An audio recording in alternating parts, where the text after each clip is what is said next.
भवन निर्माण में सीढ़ियां महत्वपूर्ण भूमिका अदा करती है। भवन की पहली मंजिल पर जाने के लिए हमें सीढ़ियों की आवश्यकता होती है। अब सवाल यह है कि सीढ़ियां भवन निर्माण में क्या महत्वपूर्ण रोल अदा करती है। यदि सीढ़ियां सही दिशा में नहीं है, सही तरीके से नहीं बनी हुई है, तो ऐसी परिस्थिति में उस भवन में, उस घर में हमेशा आर्थिक तंगी रहेगी, स्वास्थ्य परिवार के सदस्यों का खराब रहेगा, नौकरी और व्यवसाय में एक गिरावट सी या बहुत ज्यादा उतार चढ़ाव सा रहेगा। हम आज इसी बिंदु पर आपको जानकारी देंगे वास्तु में कि जिस समय आप भवन का निर्माण कराएं तो ऐसे में सीढ़ियों का निर्माण किस प्रकार से होना चाहिए। सबसे पहले मैं आपको बताता हूं कि आप जब अपने घर की चार दीवारी के भीतर एंटर होते हैं और उसके बाद में आप सीढ़ियों से अपने घर में मुख्य जो भवन बना हुआ है उसमें जाते हैं, हमेशा आप ध्यान रखिए कि भवन की वो सीढ़ियां जहां आप एंटर होकर पहली बार आप अपने मुख्य भवन में पांव रखेंगे, वो गिनती में 2 या 5 होनी चाहिए, पहली बात। दूसरी बात यह है कि मुख्य द्वार से भवन की अंदर वाली सीढ़ियां नहीं दिखाई देनी चाहिए, अर्थात मुख्य द्वार के ठीक सामने सीढ़ियां ऊपर जाने वाली कदापि नहीं होनी चाहिए।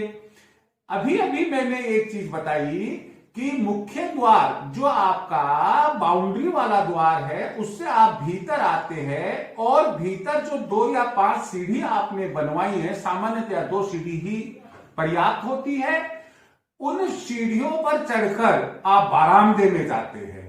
आप हमेशा ध्यान रखिएगा कि उन सीढ़ियों पर चढ़ते वक्त आपका चौक, भवन का जो मुख्य चौक है, वो कदापि दिखाई नहीं देना चाहिए। यह अति अशुभ होता है।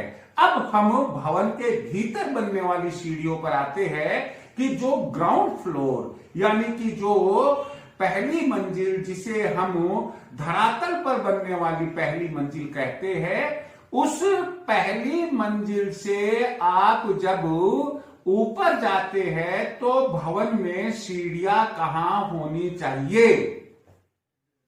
भवन में सीढ़ियां पश्चिम दिशा में या दक्षिण दिशा में या पश्चिम दक्षिण दिशा में ही शुभ मानी जाती है, उत्तम मानी जाती है। जब आप दक्षिण दिशा के अंदर अगर सीढ़ियों का निर्माण करेंगे, आप पाएंगे कि सीढ़ियों पर ऊपर चढ़ते वक्त आप दक्षिण की ओर ऊपर चढ़ रहे हैं और फिर एक घुमाव, राइट टर्न, दाहिने हाथ की तरफ घुमाव लेते हुए ऊपर पहुंचते हैं, तो छत पर जो पहला पांव रखते हैं आप बाहर, वो उत्तर दिशा की तरफ रहेगा। यही स्थिति रहती है जब आप अगर दक्षिण की दीवार से लगाकर सीढ़ियों का निर्माण करते हैं और पूरब से पश्चिम की तरफ चढ़ते हैं, पूरब से, ध्यान देना, पूरब से पश्चिम की तरफ चढ़ते हैं, फिर राइट टर्न लेते हैं और ऊपर छत पर पहला पांव रखते हैं, तो फिर सामने आपको पूरब दिखाई देगा। आप अगर ठीक पश्चिम में अगर दीवार रखते हैं, चौक के बीच में इस तरीके से दीवार बनाई कि वो आपके भवन के, मुख्य भवन के पश्चिम में आ रहा है, तो पश्चिम में जो सीढ़ियां आप बना रहे हैं वो पूरब से पश्चिम की ओर ऊपर चढ़ती हुई फिर राइट टर्न होगी और फिर आप वापस पूरब में आ जाएंगे।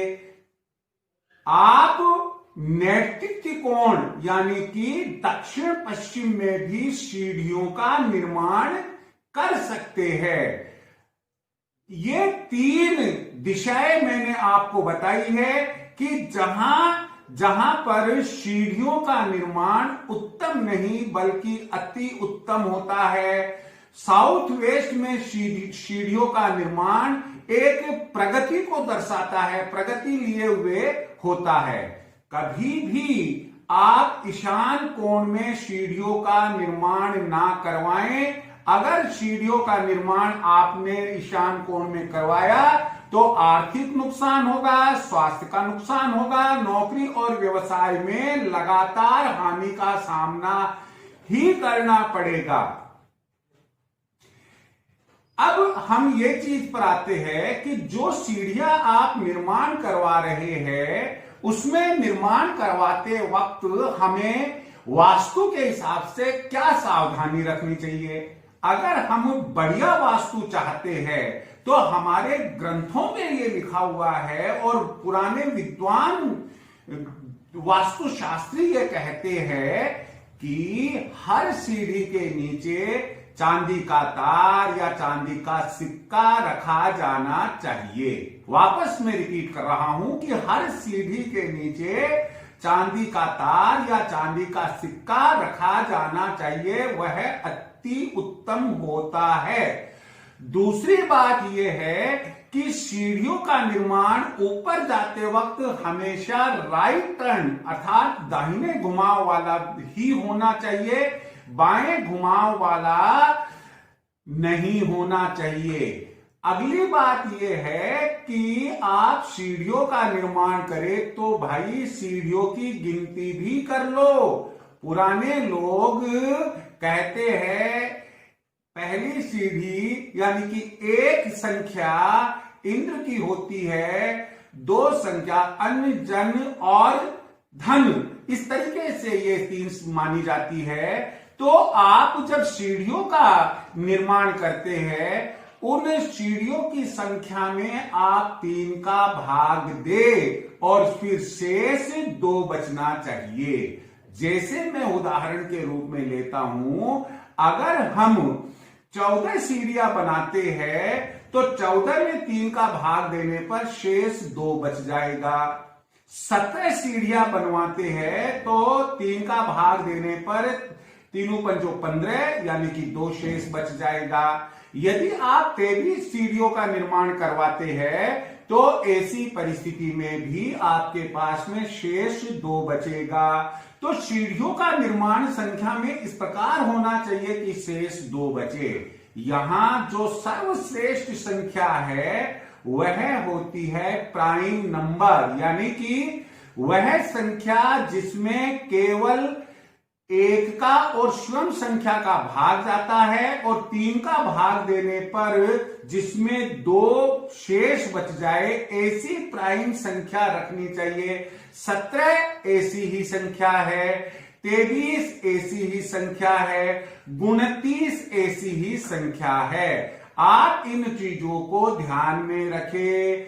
आपको मैं अगली बात ये बताने जा रहा हूं कि गलती से आपने सीढ़ियां ऐसी दिशा में बनवा ली या आपने जो अपार्टमेंट लिया है, आपने जो भवन बनाया लिया है, उसमें यदि सीढ़ियों का पहले से निर्माण है और मेरा वीडियो देखने और सुनने के बाद में आपको ऐसा लगता है कि सीढ़ियों का निर्माण गलत हो गया है या गलत है, तो अब उसमें हमें सुधार क्या करना चाहिए, ये एक अस्थायी तौर पर आपको एक बात बता रहा हूं कि आप सीढ़ियां जहां से प्रारंभ होती है एक गेट वहां रखवाएं और सीढ़ियां जहां अंत होती है एक गेट वहां लगवा दे।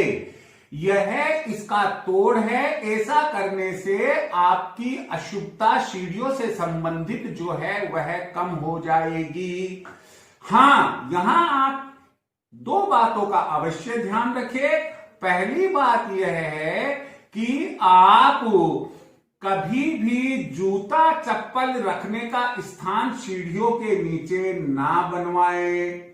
दूसरी बात यह है कि सीढ़ियों के नीचे आप बेकार सामान, जिसे हम अटाला सटाला बोलते हैं, उनको रखने का भी स्थान ना बनाए। कहने का मतलब उस स्थान का उपयोग ना तो आप जूता स्टैंड रखने के लिए करें और ना ही आप बेकार अटाला सटाला बेकार वस्तुएं रखने के लिए करें। इस तरह से वास्तु में सीढ़ियों के निर्माण के समय हमें किन सावधानियों को अपनाना चाहिए, इसकी जानकारी मैंने आप दी।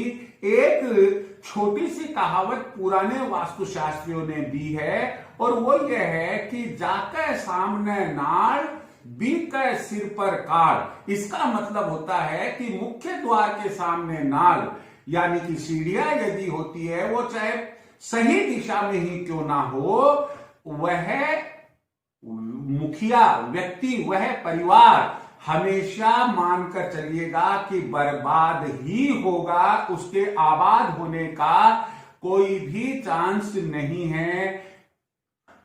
Thank you.